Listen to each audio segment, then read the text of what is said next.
Hello, I'm Jim Cuno, president of the J. Paul Getty Trust. Welcome to Art and Ideas, a podcast in which I speak to artists, conservators, authors, and scholars about their work. For many of us, this is the high point of Greek art. These figures walk and stand and gesture like real bodies. You can imagine these figures coming to life, walking off the pedestal. In this episode, I speak with Tim Potts, director of the Getty Museum, Anne Wagner, professor emerita of art history at UC Berkeley, and contemporary sculptor Charlie Ray about the so-called Getty Bronze, a standing bronze sculpture of a young athlete that dates from sometime in the 4th or 3rd century BC and is the signature work in the collection of the Getty Villa.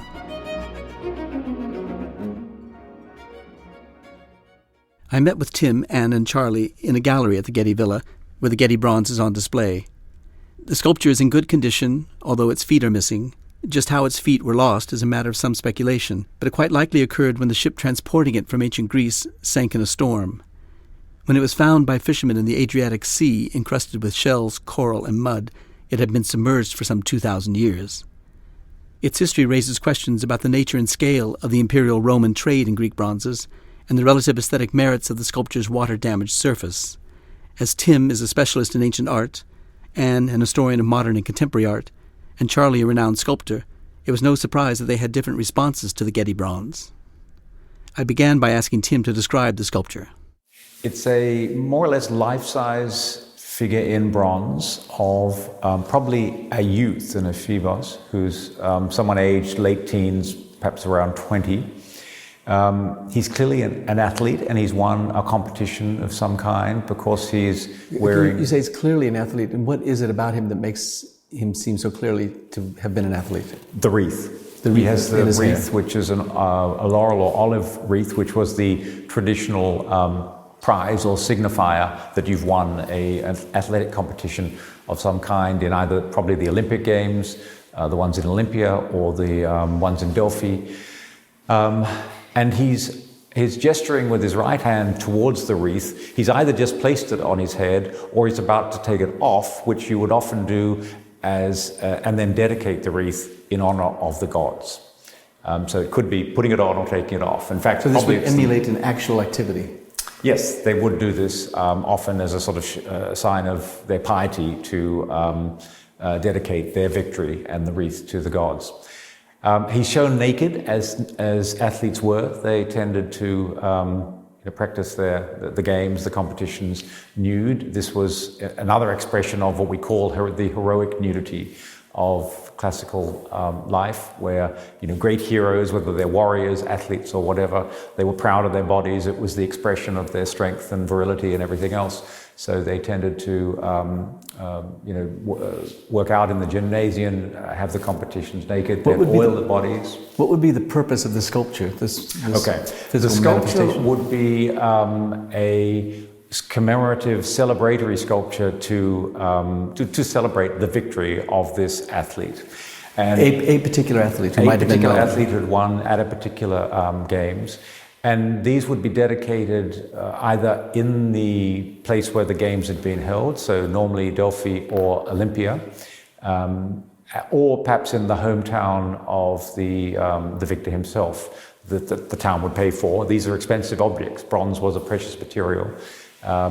And these would be set up at the hometown to celebrate this great achievement, or, as I say, to the gods in the sanctuary of Apollo in Delphi or of Zeus at Olympia.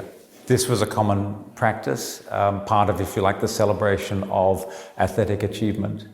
We can't tell really what sort of athlete he was. The age of the figure is such that he's not yet, fully formed man with, the very, the extreme musculature that you get in some of the sculptures. He's not a boxer or anything like that. He doesn't have quite the physique for it. If he's meant to represent a particular athlete, that is an athlete that might have been known to a public, is there any indication that we actually know the names of any such athletes that were memorialized by sculptures? Yes, there's sometimes textual references to, particularly famous and successful athletes. Sometimes on the bases of the sculptures, you'll get the name of the athlete that they're celebrating. But of course, we don't have the base from this one, so we don't know who he was. And probably never will. Obviously, the physical condition or the material condition of the sculpture indicates that it was removed from the base by being torn from the base, or somehow removed in such a way that it's lost the lower parts of the legs and the feet. Is that some indication that's meaningful to us of how it was removed from its location in Olympia or wherever it was? Was it probably? It could have happened a couple of ways. One is because it was found in the sea, in the sea off the coast of Italy, in international waters off the coast of Italy. So it had been removed from Athens or Olympia. Exactly, and I think there's two major possibilities. One is that the damage was done, it was separated from the feet when it was actually just removed from the base for transport, presumably to Rome or somewhere else in Italy. I suspect the corrosion and the damage took place when the ship sank, when it went down, maybe in it being retrieved in the nets of the fishermen, which is how it was recovered. Maybe it's still attached to its stone base. Maybe the weight, then it was separated through that. I think more likely this happened because they would not, without the feet, it'd be very hard to display, and it's damaged goods.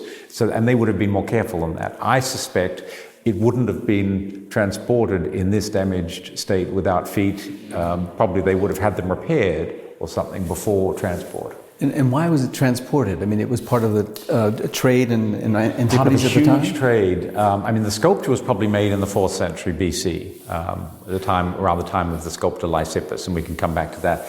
But when the Romans conquered the Mediterranean, most of the Mediterranean world, and Greece in particular, in the mid-2nd century BC, from then on, there was a massive trade of bringing back these famous, mostly bronze, but also marble sculptures from Greece to Rome. And this flourished from the 2nd century, 1st century BC, and into the 1st century AD. And thousands of sculptures would have been shipped, as I said, back to Rome and other major cities in Italy.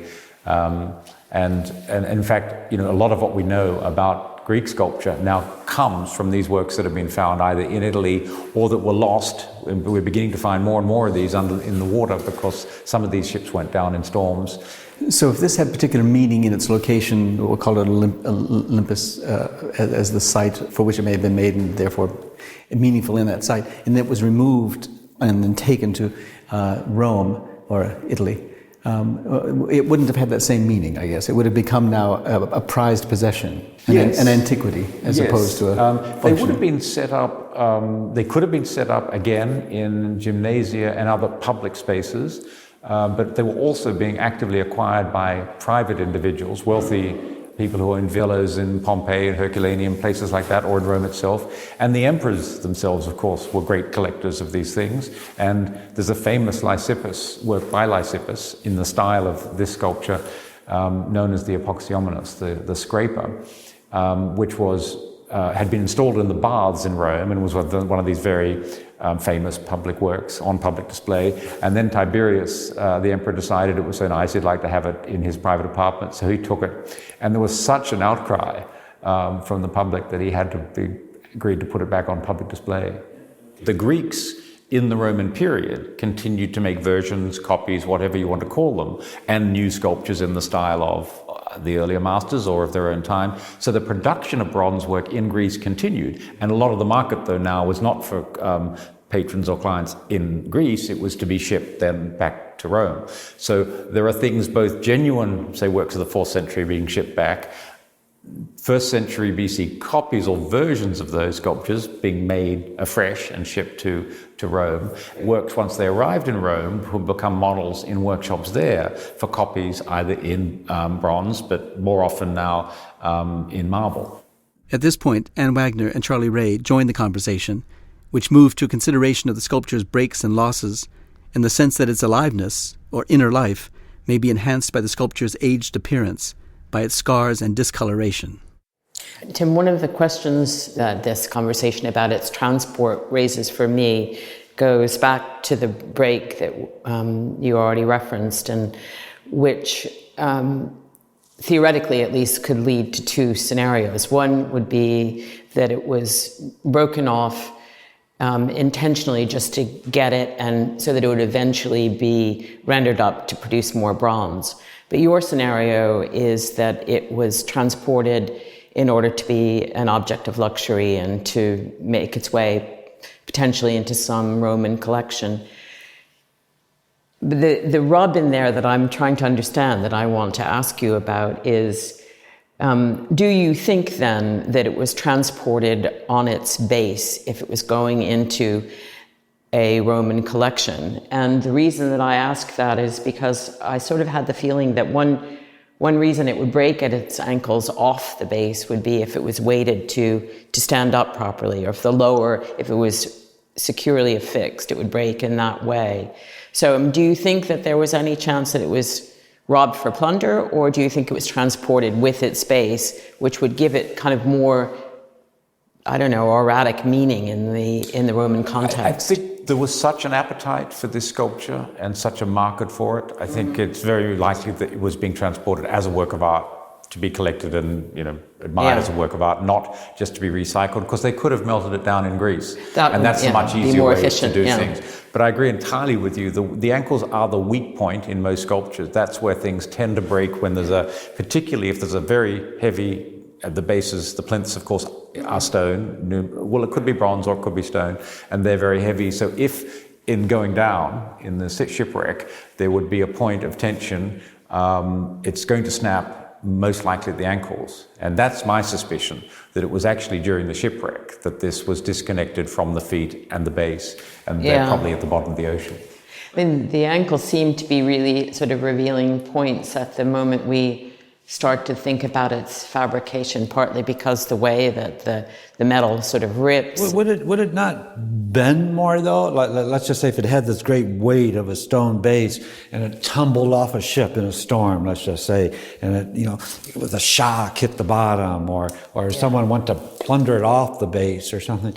I mean, just these breaks are, as you said, snaps. And my experience with metals, I mean, bronze has more of a brittleness to it than something with an alloy like steel, but would it snap like that? Or, I mean, does this follow a seam line per se? It is a tear. I mean, look at the very irregular, contour of the break.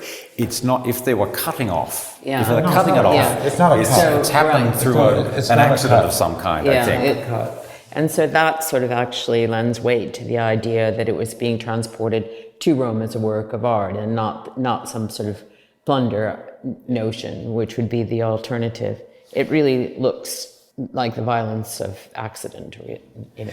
And Tim, you referenced Lysippus with regard to this, and it would have been prized if it had been by Lysippus, or thought to have been by Lysippus, or in the manner of Lysippus. I mean, in particular, that association privileged this as an object for the trade. Is that right? Absolutely. I should emphasize the view that this is either by Lysippus or in the style of Lysippus, who was the major sculptor of the 4th century BC, was the court sculptor of Alexander the Great, almost certainly traveled with him on his conquests.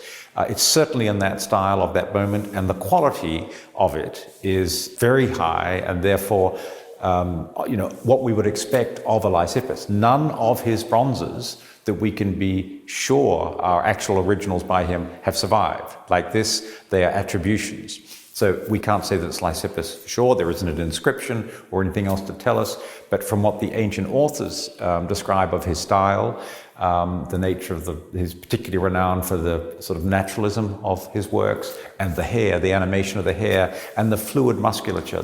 You might notice this is it's partly his youth, relative youth, but also the style, the sort of fluid, softer form of the musculature, whereas in the earlier in the classical period, there were these sharper divisions. They were sort of beefier, more angular, if you like. This has a more natural fluid stance, which is exactly what we hear was typical of Lysippus's work.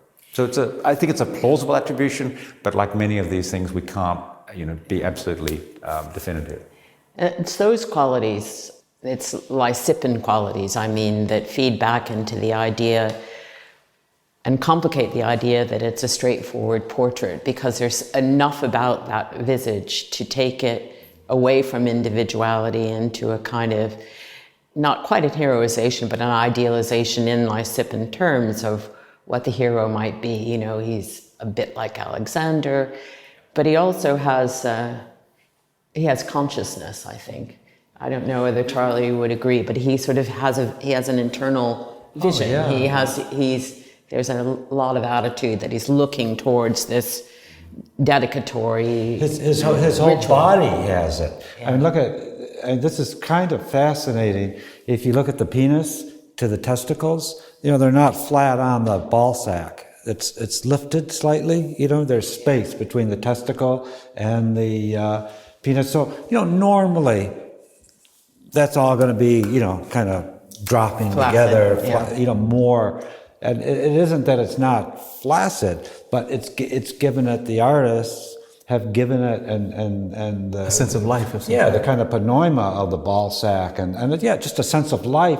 And then this adjusting or taking the reef on or off, but this gesture of it's so delicate here, and that's where thought is, his mental, he's thinking, he's, so there's all this like alloy of intentionality, just pushing through the musculature and the gestures of the piece. But that tension, extraordinary. That tension between stylization or idealization and the particularity of a kind of intention that you identified in is characteristic of what we call the Hellenistic style, right? I mean, that's something that distinguishes from the classical.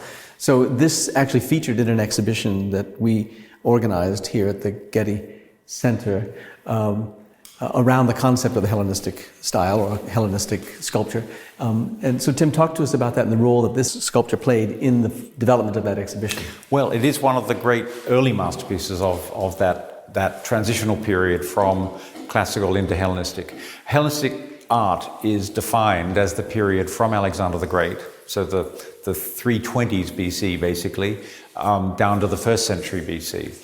And Lysippus is the transitional figure. I mean, he starts his career, say, in the mid-4th century, perhaps as early as the 360s, and then continues, as I say, working for Alexander. The famous portraits of Alexander are believed to be by Lysippus, and had a very long career, perhaps even down close to 300, so a career of 60 or maybe even 70 years.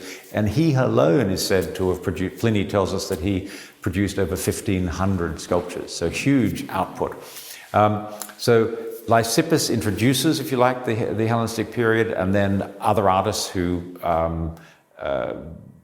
in his wake and others, continue the trend towards both greater naturalism, but also a much more intense interest in the inner life of the subject, the emotion of and the pathos, expressing in a much more evocative and emotional way the power of the warrior in battle, of the pathos of someone wounded and dying. These extremes of emotion. So mouths open, brows get furrowed, dramatic gestures.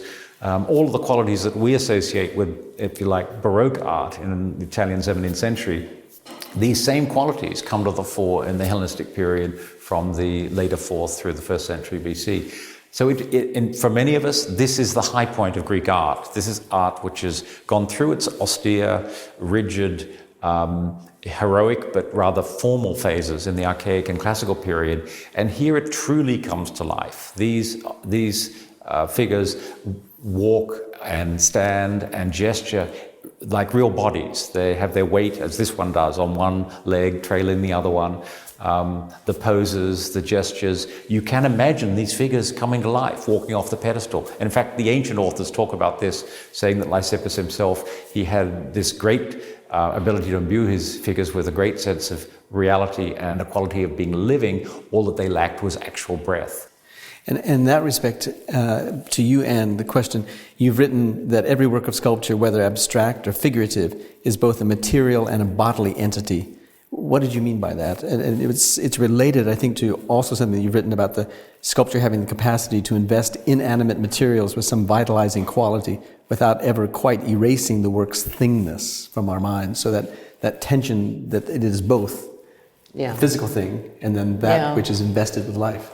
This continues to strike me as the most marvelous thing about sculpture, that you always have to play between your sensory knowledge that you can touch it and it's made out of tangible materials, oftentimes that crop up elsewhere in life. So you might see a hunk of stone and you know that it could be used to make a building or it could be used to make a statue. And then you kind of think between building and statue, or between, blockiness and statue, or marbleness and statue. These things go back and forth. And in the case of this work, I think Tim sort of already spoke to it, and when he used the word fluidity to talk about Lysippin style, one of the things that bronze is made to be is malleable. It's fired and it becomes a liquid, and that liquid shaping capacity, that liquid takes the shape of the mold to which it's assigned, but you can't forget that meantime that you're looking at a metallic form. So body and bronze become one, but they're never entirely one. That's what I'm meaning, that you can't merge them, and they're not meant to be merged, partly because the sculptor and the sculptor will capitalize on what he or she knows about the qualities of the material that's being worked with. And of course, over the centuries which this has survived, its materiality has changed because of the conditions in which it was buried for so long in the sea. And so we're looking at something that is quite different, or at least different, than what those of the time of its making saw in its surface. Yeah, well, I was thinking about that, the way that we that the patination of ancient bronzes has changed so much over time, and scholars think that they flashed and were brighter than they are now. And I was thinking how grateful I am that I get to know them in their darkness. And also this one, the surface of this sculpture is sort of almost impossibly beautiful. It actually reminds us of other kinds of things in the world, kind of amazing conglomerate rocks, and it's so full of color. And I'm, if there are such things as happy accidents, there is at least part a happy accident. It's sad that it lost its feet, but it's fantastic that it gained the surface. It's a very modern aesthetic, though, liking this. Yeah. For the Greeks, this was, of course, it's bright green, and then it's almost black, and then it's this deep bronzy brown. What did it look like originally? What do we know about how original bronzes looked? Well, it would have been this more gleaming golden color. And what makes up the color? Well, the alloys, the amount of tin. Tin is the main other alloy. This was, anywhere from 5 to 10%. This one, from the analyses we've done, is about 10%, which is in the normal range, but at the higher end. Layered in other things. Some glowing greenish or glowing goldish color? More glowing golden. The tin makes it less coppery and more yellow, if you like, and more golden colored. They inlaid parts with copper. The nipples here and the lips are those copper? Inlaid in copper. Yep. So they would have been a redder color in contrast to the gold color of the body. The pure copper color. The teeth sometimes, I'm not sure we've got teeth with this because the lips are more or less closed, but sometimes the teeth are silvered, and the eyebrows will also normally be copper, sheets of copper very delicately cut and then applied. But the overall effect was the eyes would be glass? And the eyes would be inlaid, usually with glass, but it can be also, marble or white stones, or even shell or bone for the white of the eye, but normally then glass. Sometimes things like obsidian for the pupil. It varies, but it's glass, some combination of hard stones, glass, occasionally shell and bone. I have been thinking about this idea of brightness, and one of the things which is so striking in the Iliad is that in warfare, and when men appear to fight before each other, to compete in games, they shine, they have brightness. And if we think about a place of dedication where these works had a glow or a gleam, they had this sort of quality of a sort of apparition, and which is what shining does. And I like to think about that sort of apparitional moment within a ceremonial and sacred and dedicatory context. And I also think it's essential that we understand it as kind of being the flip side of war, that the shine is there in both places.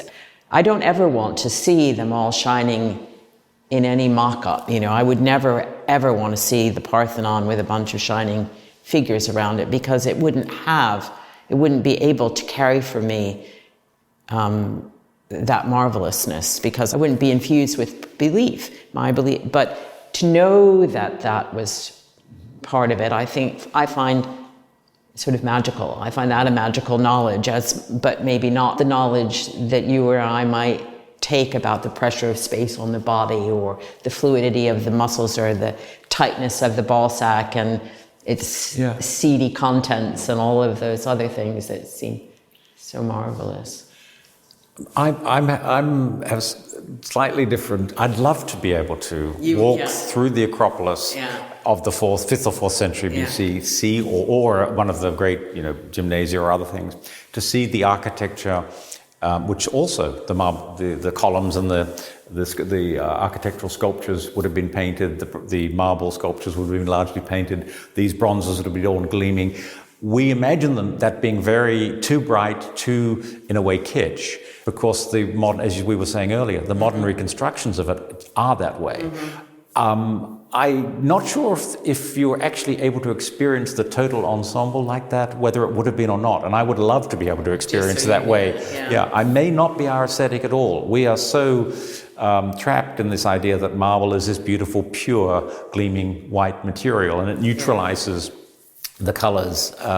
But of course, we've known since the 18th century that's totally wrong, but we can't get outside that mindset. Or equally a bronze, that it is a singular color as opposed to having multiple colors, polychromy. So would it matter to you, and looking at it, or Charlie, looking at this, and this idea that imbued in this material is a sense of life, if the color of the copper of the nipples, or the glass of the eyes, or the silver of the teeth, if that were apparent to you, would that breathe yet more life in the sculpture?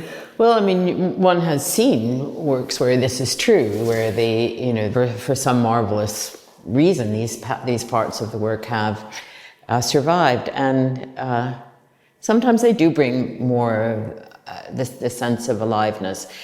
But I don't. There's a funny little Roman head in this museum, a little portrait, a Roman portrait of a girl with her eyes still in there, and but she doesn't really have aliveness, because they're not all that well done. They're kind of, it really depends. It's to us, and then there's to them. Do you know what I mean? So like, it's like there is. When I look at this, there's not anything lacking that I want to see it differently or put it back into it. I would gladly go. There's no such thing as a time machine, but I would gladly go to the Acropolis and look at how they were painted and how things were. I'm sure I wouldn't understand them. It's like the old idea, if your dog could talk to you, Wittgenstein's idea, if your dog could talk to you, you wouldn't be able to understand what it had to say. I think if I went back there and saw these painted with glass eyes and sandals and all that, we had a hard enough time when I was young coming to terms with the Degas in the tutu, with the ribbon in the hair. It would look so, it isn't that they would look kitschy, I wouldn't have the ability to understand them, just as coming up, they would be horrendous if someone from the ancient world saw it like this. They say, beyond repair. The surface is gone. Throw it out, melt it down, start again. But it isn't that, like the marbles that, we were wrong, they were painted. I kind of believe this thing that age makes something. And, that there is something so marvelous about it that it launched it into time. And it still works today. Let me try something else on you. So, of the techniques that sculptors use to enliven the sculpture further than the form itself, and so I'm assuming, and I think I can see it, that the sculptor went to some bother to tool around the fingernails.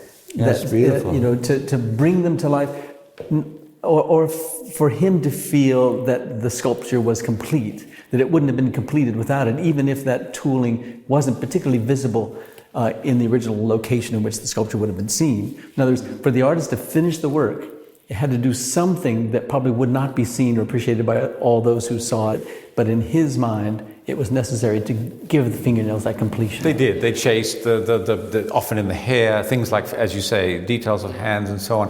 A fabricator told me on the East Coast that he had a huge falling out with Stella, but he was doing this big project for Stella, one of the big hanging reliefs. Frank Stella. Yeah, and Frank was unhappy with it. He looked at the back of the thing that hangs it on the wall. The hanger, just look at this crap!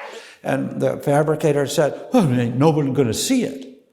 And Frank Stella said, I already have. So all these chasing and you know, it's part of the follow through the punch, the artfulness of it, I think, that it wouldn't be any other way. There is no back or hidden part. Yeah. You know? That's true. Can I go back to the portraiture aspect of this? Because it's a key thing about Hellenistic art. This is the period. We know there were portraits done in the classical period, but most of the sculpture you find through the 5th and earlier 4th century, the faces tend to be sort of more stereotypical. And it's in the Hellenistic period that you get what we would instantly recognize as, you know, unequivocally portraiture. And it's both because subjects are often very young or are middle-aged or elderly, and you start seeing all the wrinkles, the warts, all the different expressions. So in the Hellenistic period, we do have a real flourishing of portraiture as one of the main sort of threads that distinguishes Hellenistic sculpture. But this is the period when there's endless debate, and every scholar has a different view, whether a given face, in this case of the Getty Bronze, is still more a type, or is it actually now an individual? Can we say this is what this person looked like? It was whoever said it earlier. There are aspects of the brow and the nose that look rather like the portraits that we attribute of Alexander, that are attributed to Lysippus. To me, this is one of those in between faces that really it's impossible to know. I mean, someone could have looked exactly like this, and the artist did their best and achieved a good likeness, or they may just be playing off what was a fairly conventional mid-4th century face. And there's many other sculptures of the 4th century that have faces, you know, quite similar to this. Some of them by Lysippus, some no doubt by other sculptors. Part of Anne's interest in sculpture and its life-likeness quality depends on a sense of convincing portrayal of a person, right? Well, it can't be abstracted, no? No, I don't think aliveness in a sculpture means realism by any means. I really don't think so. I think that aliveness has to do with you know, the physicality and of the work as a whole, you know, and the interchange between representation and medium. And I don't think that that's only conveyed by imitation. I mean, aliveness and deadness oftentimes go together hand in hand in sculpture. But you asked me in another context about Hinoki, and which is Charlie's life-size recarving of a enormous wood log. And you asked me something about how the work on that material contributes to its aliveness or deadness, I think, more or less. And there, the aliveness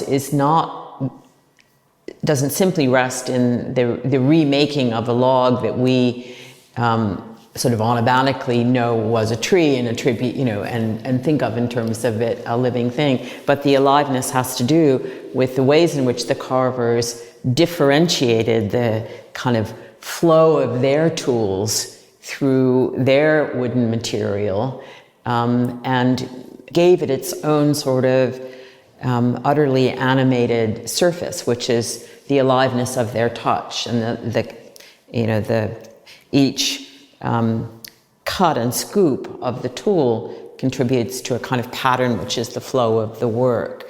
So it's the evidence of working as opposed to the simulation of the reality, the model of the sculpture itself. It's the sense that there's evidence that it has been made by someone. It can, but also that making has a particular effect. I mean, you know, Charlie's work is a fabulous example of this, because the impression of aliveness can come through so many different ways. I mean, for example, in the stainless steel works, it comes in the polish, and the polish does all kinds of things with light. Which This is Charlie's works. Charlie's made of works, stainless steel. yeah. I mean, in this work, I don't know, we've been talking about the different ways, but it's aliveness. And I mean, I think part of it has to do with all of these things that Charlie has been pointing to that are, I mean, you could sum them up as, you talk about kind of the pressure of the world on the body and what gives it its idiosyncrasy and where do those impulsions come from, and that is how we situate it. We understand it as a particular body situated in space and within gravity. There's great feelings of that. The fingers, and there's great complexity of different, kind of fractaled space. There must have been in time, the place where it was, this great kind of civic space around it.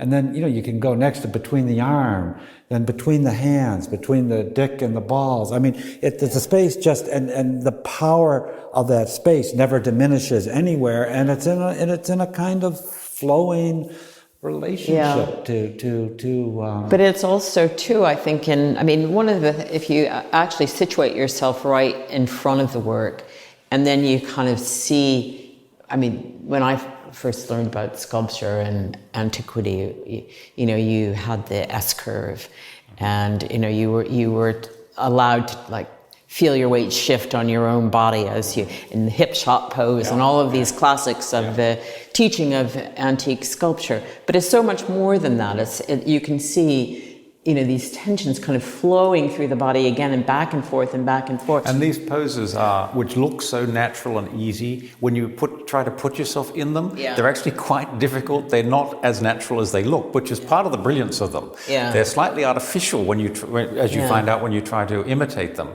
But yet they have this sense of a body that is, in a natural, normal motion. But there's a great celebration of its making that is what links up to the celebration of the winner. I would go farther than the celebration of the winner. I would say that this winner is a type of the masculine. He is an epitome of, sort of what the young male can do and be. Do you think that the head is properly placed on the body in its restoration? It hasn't detached. It was created. So, and one of the things is it's cast as one piece, which is not often the case. It's not piecemeal that's very interesting. Well, the arms are off, though, right? Look. Yeah. No, they've been rejoined. That's clear. And you can see certain sort of plug, fills and stuff as you would expect from the screws. I really think from our earlier conversation, if you look at these breaks, and again, I'm not an expert, but it just, the geometry of it really, that's how we put things together in the studio. Mm-hmm. And sometimes the extremities are cast solid, like the hands, probably here are solid. And sometimes the feet can also be.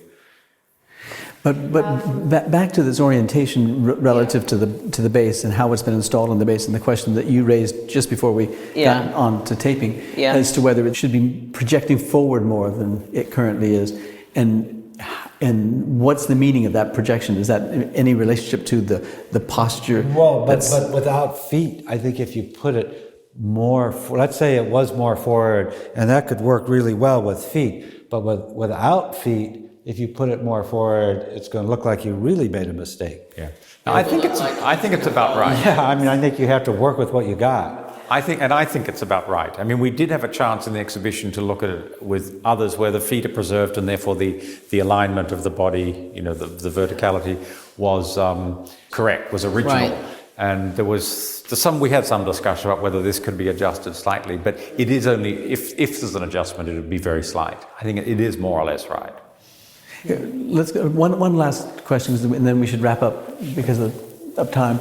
But when you look at the back, the sculpture from the back as opposed to the front, there seems to be a greater adolescence suggested to this figure. It seems to be because there's less articulation of musculature in the back than there is in the front. In the front, the figure looks like, I don't know what, a 20-year-old or some mature figure. But this on the back has a kind of tenderness to it, a kind of not yet fully developed muscularity. Is there a sense in this liveness to it, this presence that it has, of a vulnerability as well as a strength? And I don't know. I think it's of a peace. I mean, he is not yet, as has been said, he's more than a boy, but he's not quite a man. He's in that in-between. The back is, less articulated, but then backs are. But even the pectorals and the abdomen here at the front, they're quite soft and gently articulated. I suppose that, to me, the fluidity of the musculature is pretty consistent between what you'd expect on the front and the back. But I think it is fairly consistent. And one of the things that I was remarking to myself earlier was that part of the Greek tradition in the male nude is to really emphasize the muscles these kind of muscles that go from along the tops. I don't know the name of them. This kind of abdominal girdle that makes a kind of quite raised triangle, and that you see a lot. All that. And he doesn't have that. And he has a lovely, his belly is a kind of sticky outy belly, a little bit. It's a little bit of a soft belly. It's not, nowadays men, you go for the six-pack, and there's no six-pack here. Mm-hmm. So if seen as it was seen in the context of the exhibition, Power and Pathos, with this boxer, this other sculpture, this tired old man who's been beaten up and he's bloody, cauliflower ears and cauliflower ears, this sense of his greatness is that youthfulness and that power, that of victory at an early stage of life, and a sense that might last forever, that it might not be compromised by aging. Yeah, well, this is supposed to stop. It does stop time. It's kind of like Cleobus and Biton, and they're dying at their apogee. Sculpture does stop time in some basic way.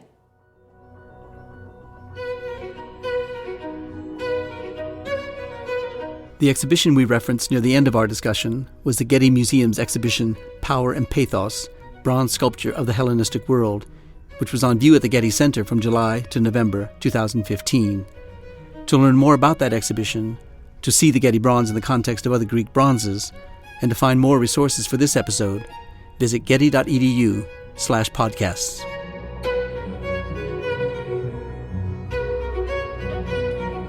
Our theme music comes from the Dharma at Big Sur, composed by John Adams for the opening of the Walt Disney Concert Hall in Los Angeles in 2003. It is licensed with permission from Hendon Music. Look for new episodes of Arts and Ideas every other Wednesday. Subscribe on iTunes, Google Play, and SoundCloud. And thanks for listening.